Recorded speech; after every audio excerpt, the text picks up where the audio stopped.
Vous êtes sur New World Info et vous êtes dans la seconde partie de l'émission Le Monde en 7, une seconde partie que nous consacrons encore au Togo. Cette fois-ci, on va parler de la participation du pays à la 67e session du comité contre la torture. C'était le vendredi passé et puis le lundi, le ministre togolais des droits de l'homme, Christian Trimouam, était face donc à ce comité pour présenter la situation sur les droits de l'homme, mais en particulier sur la torture dans le pays. Qu'est-ce qu'il faut retenir de la participation du Togo à cette 67e session du comité contre la torture? On va en parler avec notre invité, Godwin Etche, directeur exécutif du Centre de documentation et de formation sur les droits de l'homme, CDFDH. Godwin Etche, bonjour.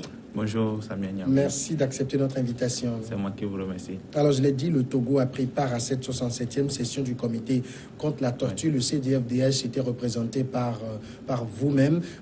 De manière globale, pour planter le décor, le comité contre la torture, en guise de pédagogie, qu'est-ce que c'est? Alors, on ne va quand même pas faire de la pédagogie parce qu'on n'a pas assez de temps. Mais il faut juste retenir que le comité contre la torture, c'est l'un des mécanismes de protection des droits de l'homme au niveau international, plus précisément au niveau du système des Nations Unies.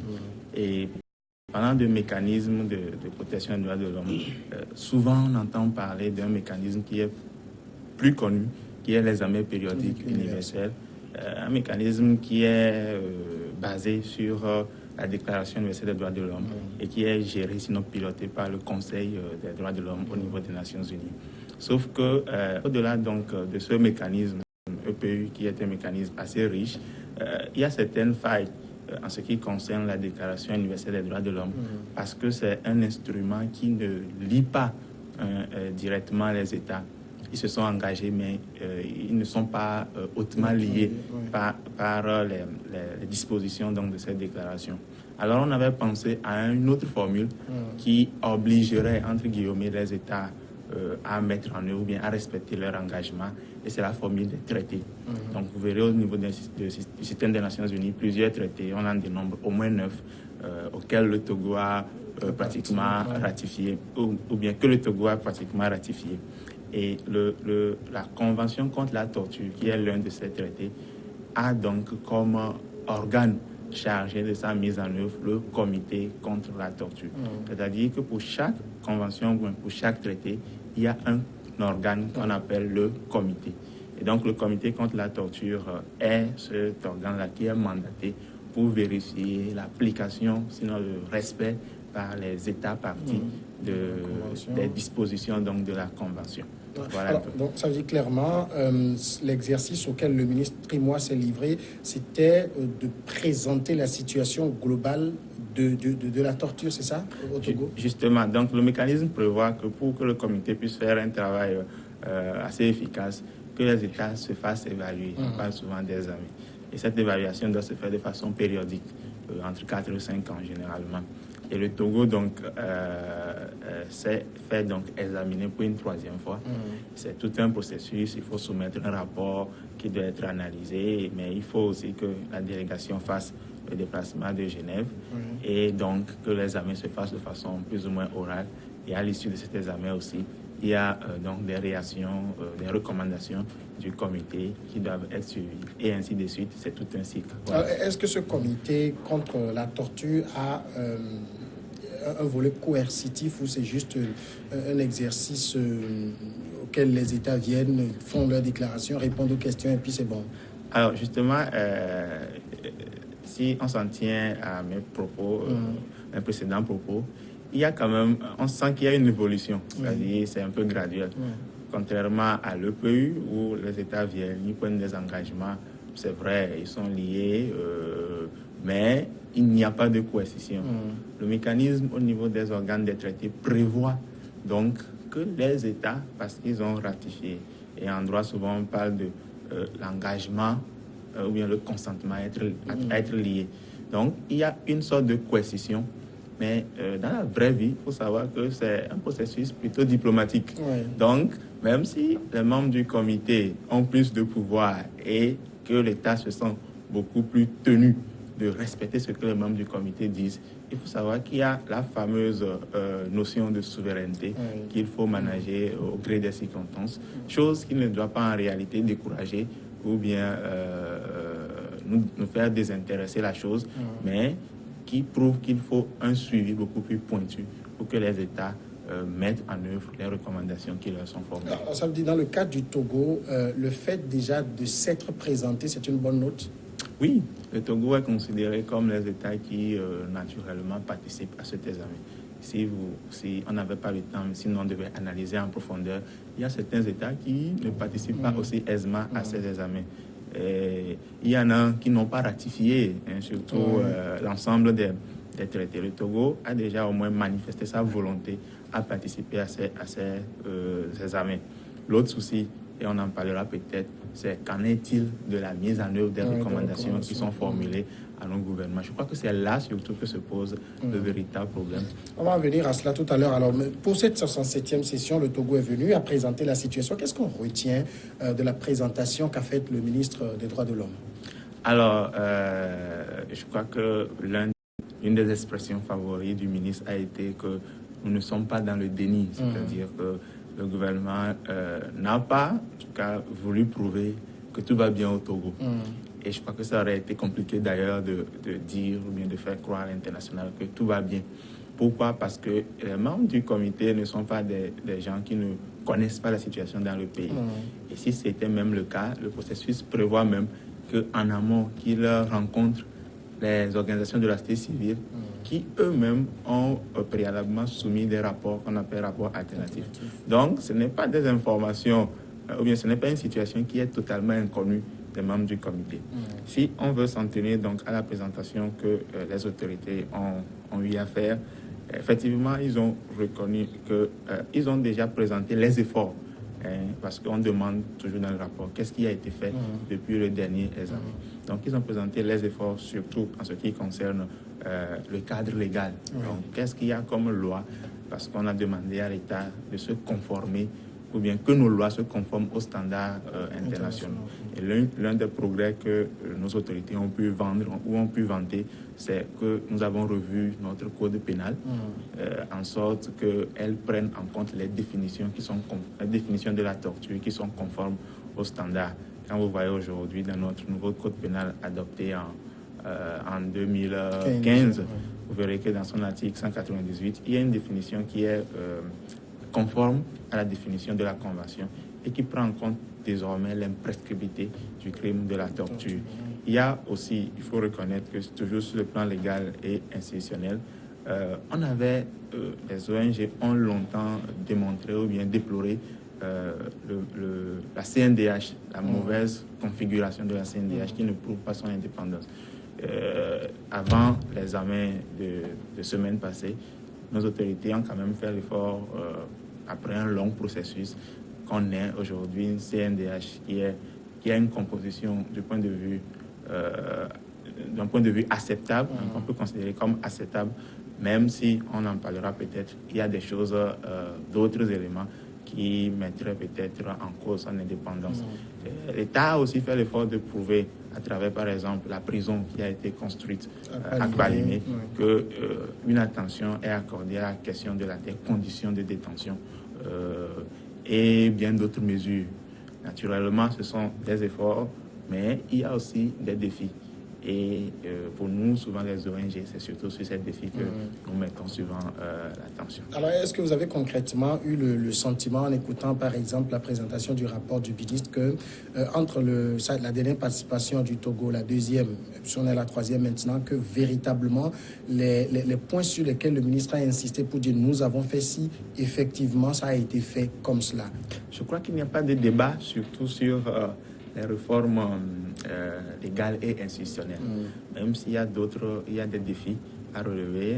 Par exemple, on a fait l'effort de doter le pays d'un nouveau code pénal. Mais nous savons tous que le code pénal fonctionne ou bien va de pair avec le code de procédure pénale. Une chose qui malheureusement, ou bien un document qui malheureusement n'est pas révisé. Et donc, en termes d'application des peines, c'est vraiment un peu comme avoir un véhicule sans carburant. On a un nouveau code pénal avec un code de procédure pénale dont, ou bien qui ne prend pas en compte les innovations du premier document. Donc, ce sont des difficultés qui ont été relevées sur le cadre légal. Au niveau de la CNDH, comme je l'ai dit aussi, une chose est d'avoir sur papier une configuration acceptable, mais dans la vraie vie, quelle est les dépendances? Est-ce que cette commission dispose d'une autonomie financière, par exemple, à même de faire son travail, parce qu'on lui a demandé de prendre la mission du mécanisme national de prévention, MNP, qui est donc une innovation de cette commission.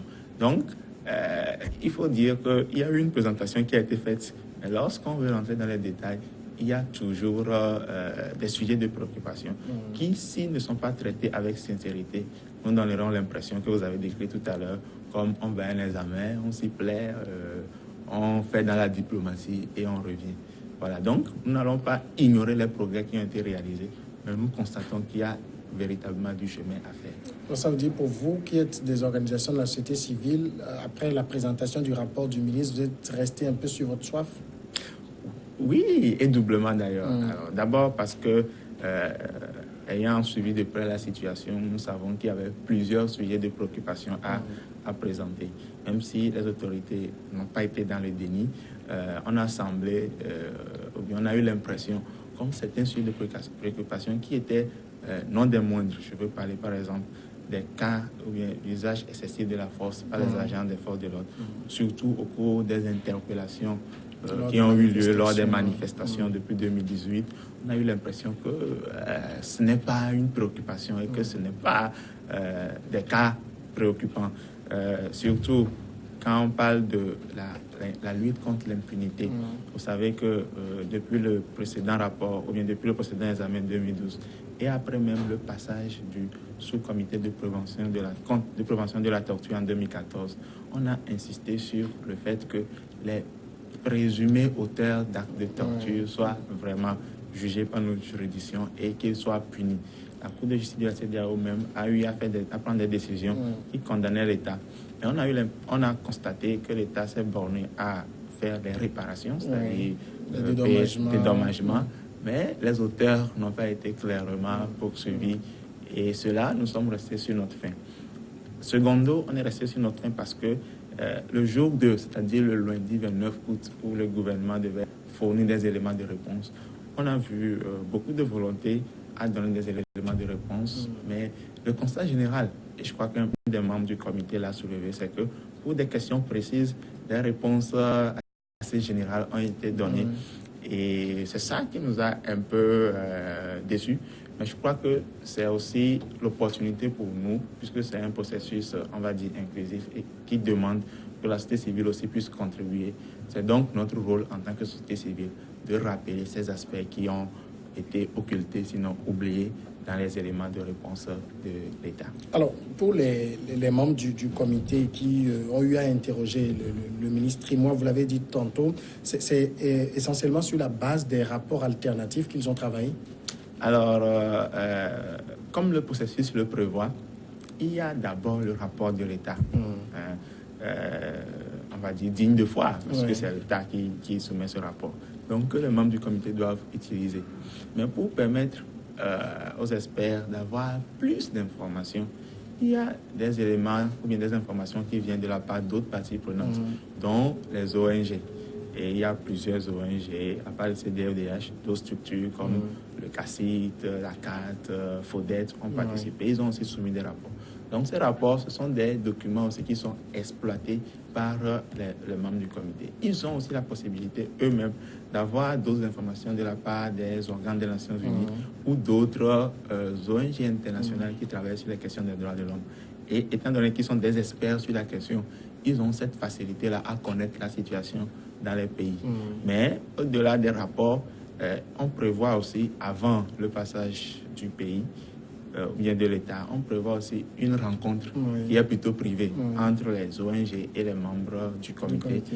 Occasion donc pour nous de leur expliquer avec précision les éléments qui sont fournis dans les rapports ou s'il y a eu d'autres évolutions. Donc c'est toute une panoplie de documents qu'ils utilisent pour maîtriser la situation dans le pays et poser des questions pertinentes. On va même jusqu'à leur proposer des recommandations. Parce que, étant au Togo, nous sommes mieux placés pour connaître quels sont nos besoins réels. Donc, des fois, nous suggérons que lorsque vous aurez à échanger avec nos États, demandez-leur d'améliorer telle situation plutôt que de prendre une autre mesure. Ou bien s'il y a une mesure qui devait être prise, que ce soit celle-ci plutôt que telle autre. Alors peut-être pour que cela soit clair pour ceux qui nous regardent, le passage devant ce comité, ce n'est pas du genre l'État est là, la société civile est là et puis on pose des questions, on donne la parole à la société civile. Non, c'est pas comme ça. Non. Je crois que cela a même été diffusé plusieurs fois. Cela a été diffusé en direct. Alors, lorsque ça s'est fait, comme vous l'avez dit dans votre introduction, ça s'est fait en 2 jours. Oui. Il y a eu un premier jour où le gouvernement a eu à présenter la situation dans le pays. Les membres du comité ont fait des commentaires et ont posé des questions. Et l'État a quelques heures, sinon quelques jours, ça dépend de l'agenda. Mais l'État a eu pratiquement tout le week-end à trouver des éléments de réponse. Et le second jour, l'État a eu à présenter ses réponses. La société civile, au cours donc de ce débat officiel, n'est pas invité à parler. Vous voyez. Mais en amont, il y a une chance qui est accordée aux organisations de la société civile de rencontrer les membres du comité et en l'absence de l'État.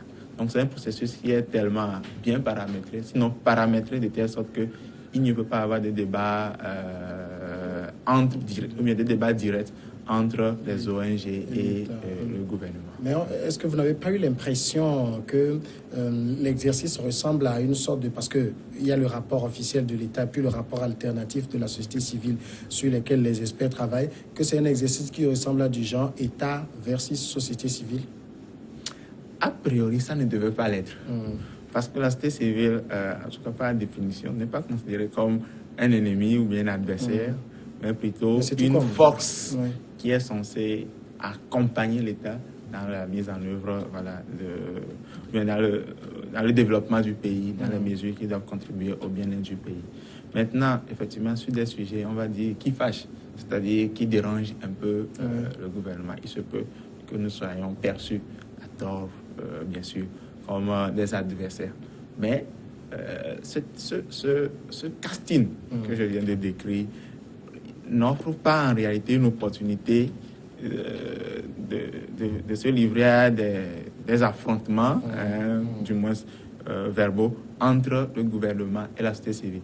Même s'ils sont bien conscients, même si les membres du gouvernement sont bien conscients que les informations sur lesquelles ils sont en guillemets taclés sont à la base des informations fournies généralement par la société civile. Et des fois même, les experts ont cité quelques organisations au cours de leur intervention.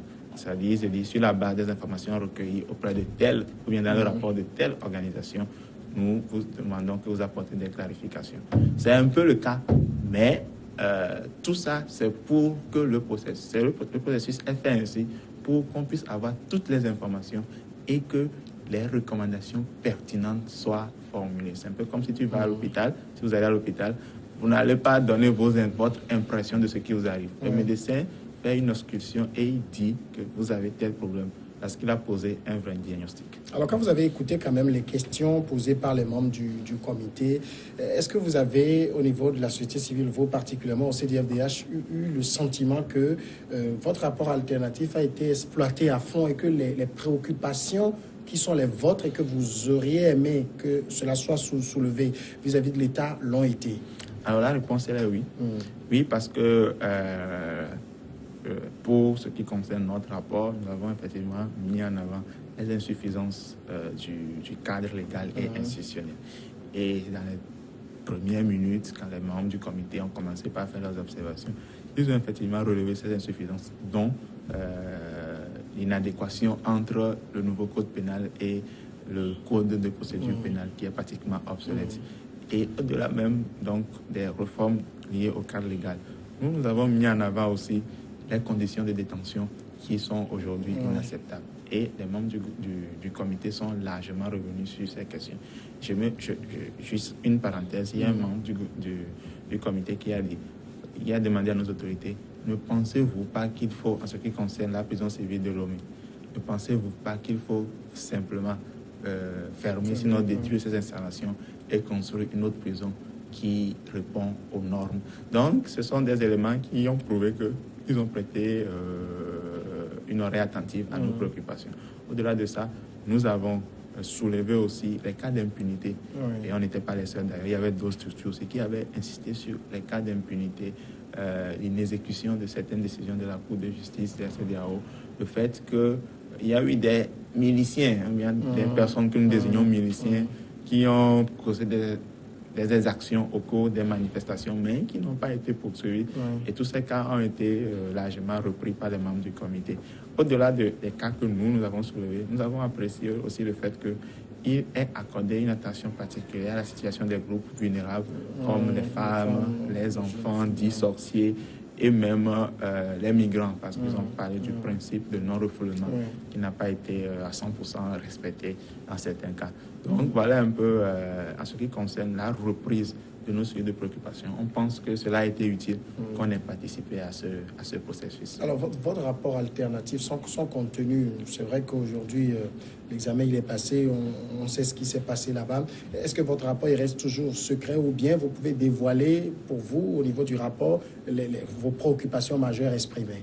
Alors, en ce qui concerne notre rapport, il n'est pas secret parce que quand vous voulez soumettre votre rapport, on vous pose souvent une question, voulez-vous qu'il soit secret ou pas? Parce que dans certaines conditions, effectivement, vous n'avez pas intérêt à adopter ou bien à prendre la paternité du rapport pour votre propre sécurité. Mais nous avons estimé que ce sont des éléments objectifs, vérifiés, vérifiables, que nous avons mis dans notre rapport. Et on a pris le risque d'accepter qu'il soit publié sur le site. Donc c'est un rapport qui était déjà connu par l'État avant même l'examen. Et même aujourd'hui, le rapport, il est toujours sur le site. Et ces questions dont je parle sont des questions que nous avons soulevées dans le rapport. Il y aura juste une évolution parce que nous n'allons plus parler de rapport, mais nous allons commencer par parler de recommandations. Parce que l'objectif, c'était de présenter ces éléments aux membres du comité. Cet objectif, il est atteint. Les membres du comité vont certainement le reprendre dans les recommandations. Et nous allons donc faire un travail de suivi pour demander à l'État de mettre en œuvre ces recommandations. On a vu quand même qu'au niveau des membres du comité, la question de la torture a été évoquée sous plusieurs aspects, notamment sous les aspects de la détention. On a entendu même un membre du comité dire que les conditions de détention à la prison civile de Lomé, par exemple, s'apparentent à de la torture. Alors tout cela, c'est pas la première fois, par exemple, que ces choses sont dites au Togo. Et on revient à chaque fois et c'est les mêmes choses. Vous n'avez pas l'impression qu'on est là dans un exercice qui ne change pas la donne? C'est juste un exercice pour un exercice? Oui. Je pense que vous avez fait un bon diagnostic. Ce sont des recommandations, si vous faites attention. Ce sont des choses qui ont été demandées à l'État depuis l'examen précédent et qui vont certainement ressortir, parce que quand vous écoutez les réactions des membres du comité, qui vont donc ressortir dans les recommandations qui sortiront dans les jours qui viennent. Et on a malheureusement cette impression que, la situation ne s'améliore pas et que c'est un peu comme si on perd notre temps. Mais ce n'est pas une raison aussi pour baisser les bras. Parce que tant qu'il n'y aura pas, tant que la situation ne serait pas réglée, tant que tous les détenus ne vivraient pas dans des conditions acceptables et qui respectent la dignité humaine, on n'a pas de raison de baisser les bras. Donc, ce sont des mêmes choses qui reviennent, même si des fois, il y a quelques progrès que j'ai cités tout à l'heure, mais il n'y a pas de raison de baisser les bras. Et il faut, je pense, côté société civile aussi, réfléchir à comment on peut innover dans le suivi de la mise en œuvre de ces recommandations. Comment on peut trouver des approches novatrices et qui amènent nos autorités effectivement à faire. Le constat, c'est que malheureusement, les ONG, ce n'est pas nous qui mettons en œuvre les recommandations. Notre devoir, c'est d'attirer l'attention des autorités. Notre devoir, c'est de les pousser à le faire. Donc, puisque ce sont eux qui font le changement, on a beau crier, on a beau attirer leur attention. S'ils ne le font pas, malheureusement, on aura les mêmes résultats. Voilà un peu le problème, c'est que le fait de n'avoir pas quelque chose d'assez coercitif, d'assez contraignant, est-ce que ça ne fragilise pas cet exercice? Alors, comme vous l'avez dit, c'est bien que vous ayez relativisé parce qu'effectivement, souvent ce que les gens connaissent, mais souvent ce que tout le monde voit, c'est l'examen. Et c'est peut-être la liste des recommandations. Mais entre cette période et le prochain examen, dans 4 ou 5 ans, il y a normalement, ou bien en principe, des échanges entre les membres du comité et les autorités. Il y a d'abord ce qu'on appelle les recommandations prioritaires, c'est-à-dire qu'on va demander à l'État de prendre des mesures urgentes pour régler quelques recommandations, 3 ou 4 ou 5, ça dépend. Mais après, il y a des lettres de relance, c'est-à-dire le comité dit, nous avons fait une évaluation à mi-parcours et nous avons découvert, bien nous nous sommes aperçus qu'il n'y a pas eu d'avancée dans tel domaine. Qu'est-ce que vous dites? Malheureusement, il n'y a pas de mesures comme si, à cause de la souveraineté, il n'y a pas de véritable mesure de coercition qui peut amener nos autorités peut-être à traduire une autorité devant une cour, CPI, etc. C'est un autre débat. Mais c'est un processus diplomatique et c'est toujours à travers ces relances qu'on amène les autorités à le faire. Ça veut dire que la base, et au-delà de tout ce débat technique que nous sommes en train de faire, la base, c'est que nos autorités doivent savoir qu'on est en train de parler de la dignité humaine. Et on n'a pas besoin qu'un comité ou qu'un expert vienne d'un autre pays pour me dire de faire le bien. Donc, c'est d'abord une question de bonne volonté, une question de bonne foi.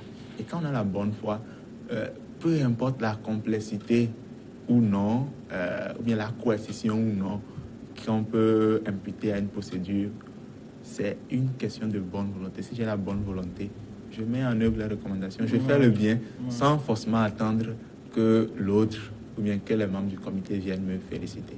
Alors, Godwin Etche, on parle ici du comité contre la torture. Je mets l'accent sur le mot torture.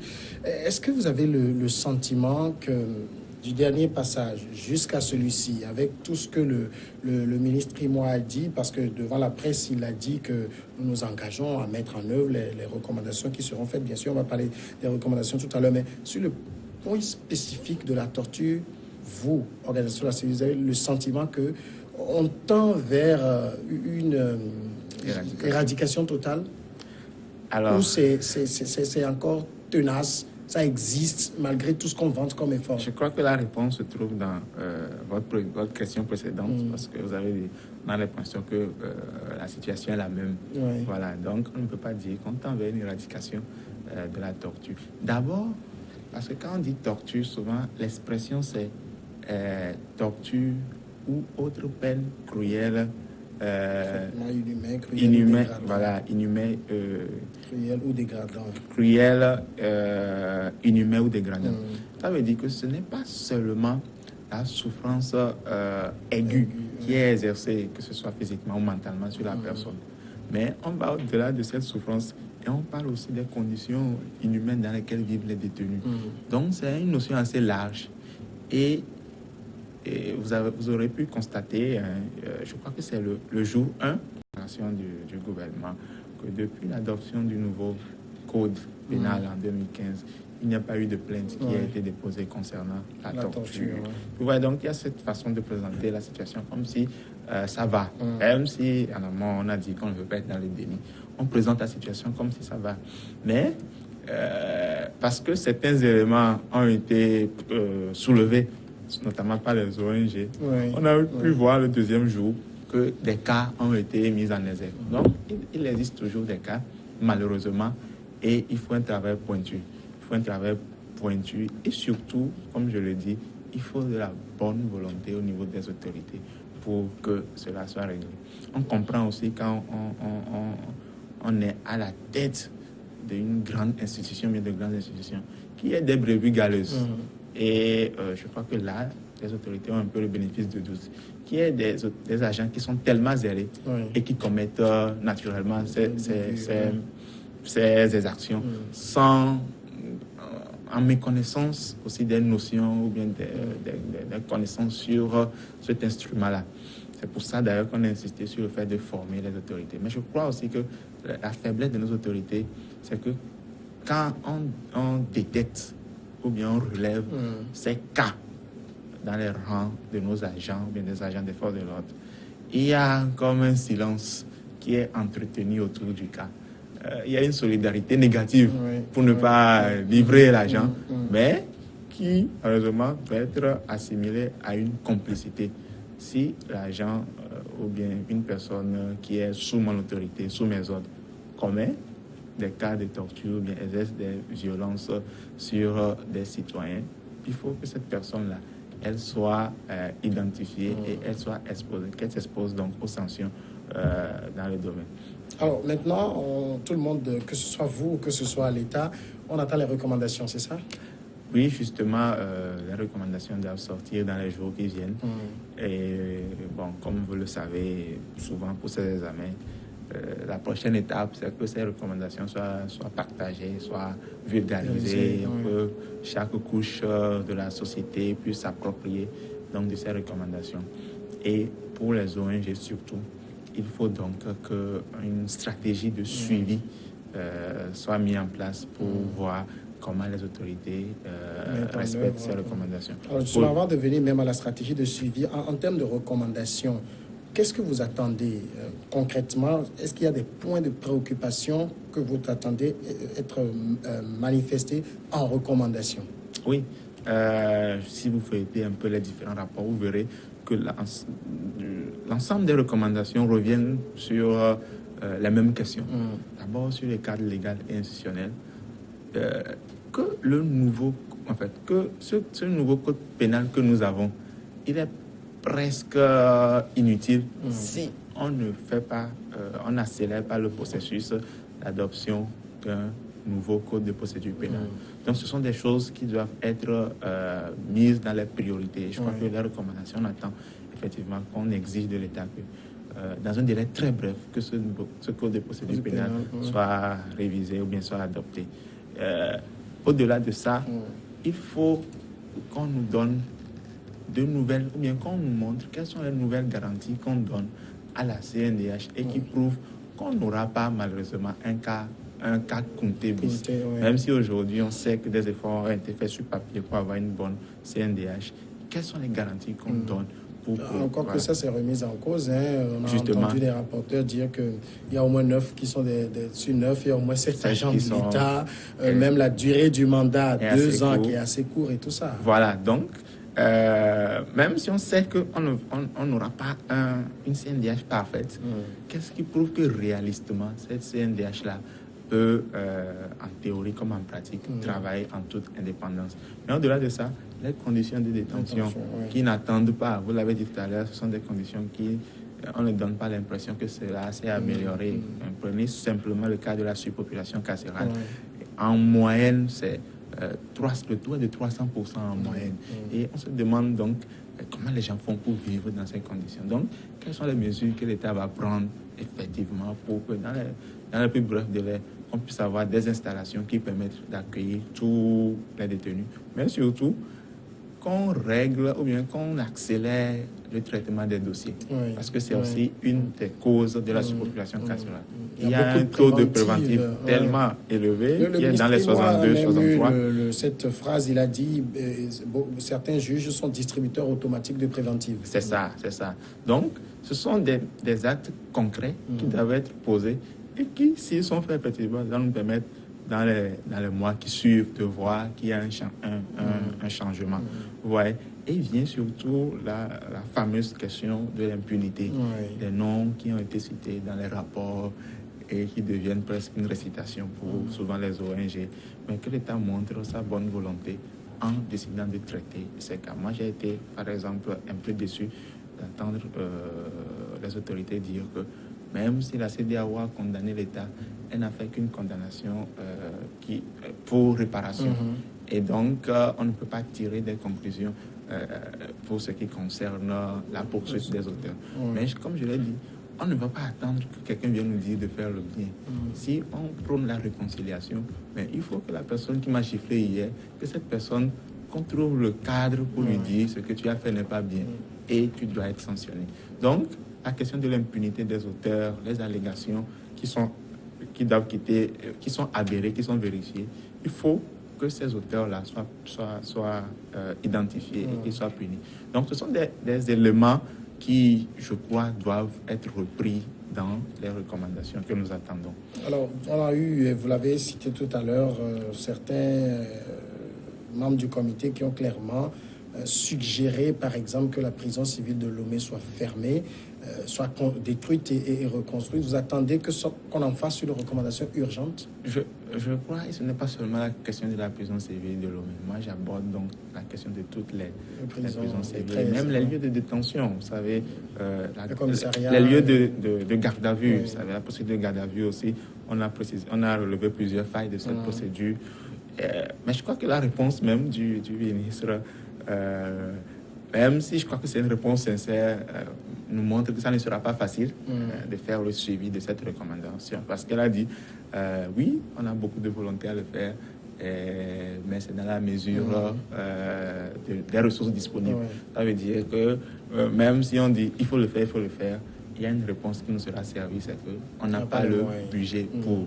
Mais je retiens qu'au moins en ce qui concerne le droit à l'alimentation des détenus, l'engagement a été pris, avant même que les recommandations ne sortent, l'engagement a été pris qu'au moins on passera à deux repas par jour. Et c'est quelque chose qu'on doit pouvoir apprécier dans les semaines qui viennent. Et puis il y a eu cette petite pique-là sur cette affaire de 200 francs qu'il faut payer pour visiter les détenus. Visiter les détenus. Et je crois même que c'est, au-delà de ça, vous savez, il y a eu tout récemment ce n'est pas des allégations, mais des faits concernant des personnes, surtout des femmes, qui ont été fouillées outre mesure. Donc, l'accès ou bien le droit d'être visité, le droit des détenus de recevoir des visites. Je pense que ce truc-là, ce droit doit être reconsidéré dans tout ça. Ça doit être reconsidéré dans toute sa grandeur, parce que pourquoi pour aller visiter un détenu qui, d'ailleurs, quand vous voyez un peu ce qui explique la récidive, on dit qu'il y a un problème de réinsertion. C'est-à-dire que le détenu lui-même, il est considéré comme quelqu'un qui a échoué et dont on n'a plus besoin. Donc, complètement coupé. Si quelqu'un a la volonté d'aller visiter cette personne et qu'il sait qu'il doit payer 200 francs pour chaque visite, voici encore une mesure qui, naturellement, isole le détenu ou bien le sépare de ses proches. Donc c'est quelque chose qui doit être corrigé. Je pense que les membres du comité ont été assez clairs et on attend donc de vérifier cela dans les semaines qui viennent. Alors il y a eu aussi ces cas, par exemple le cas du SCRIC qui est revenu, parce qu'il y a eu beaucoup de violations qui ont été imputées à ce service-là, mais également le comportement même, que ce soit des gendarmes, des policiers lors de manifestations et tout. Alors sur cela, vous estimez qu'il faut aussi que de façon très urgente, les recommandations puissent être faites. Justement, parce que je crois que la question qui se posait, c'est que comment se fait-il qu'un service de renseignement et d'investigation soit totalement présent sur le terrain, manifestation, on arrête des gens et qui sont détenus, même c'est une garde à vue. Donc, il y a une question de mandat. Il y a le mandat, en tout cas, du moins quand on s'en tient au nom de ce service, n'est pas ce qu'on voit dans la pratique.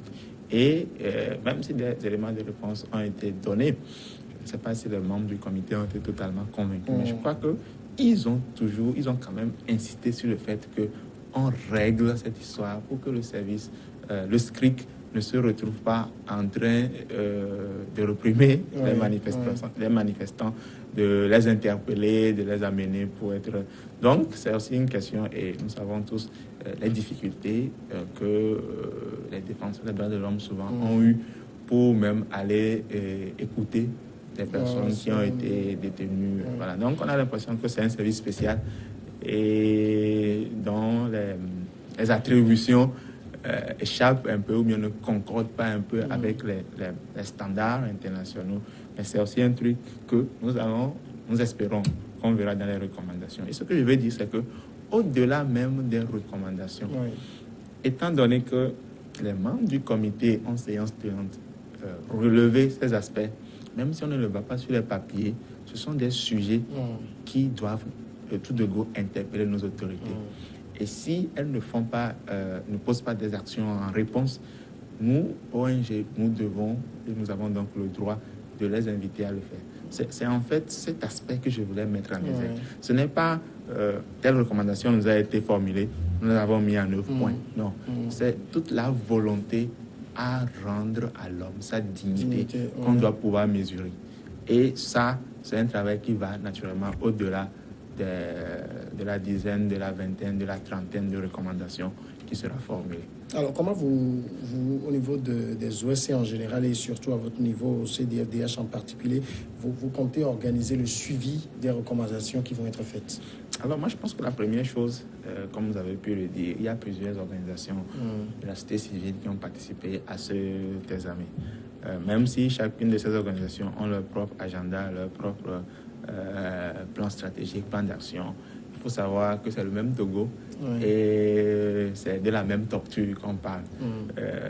Les rapports qui ont été présentés relèvent pratiquement les mêmes cas.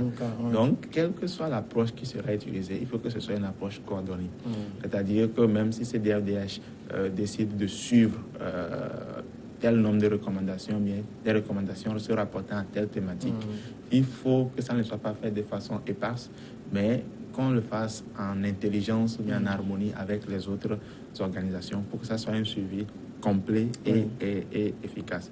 Mais notre structure s'aventure, bien s'investit beaucoup sur les questions de plaidoyer et nous pensons donc à travers les différents cas de plaidoyer qui existent et dont le panel watch qui a été aussi représenté à cet examen par 3 participants, bien 3 membres, que nos autorités que nous inviterons prochainement à nos sessions du panel watch, que ces autorités-là, on puisse mettre donc des thématiques allant dans le suivi des recommandations du comité et qu'on puisse les inviter à apporter des éléments de réponse sur les mesures qui vont être prises pour corriger les problèmes qui ont été relevés.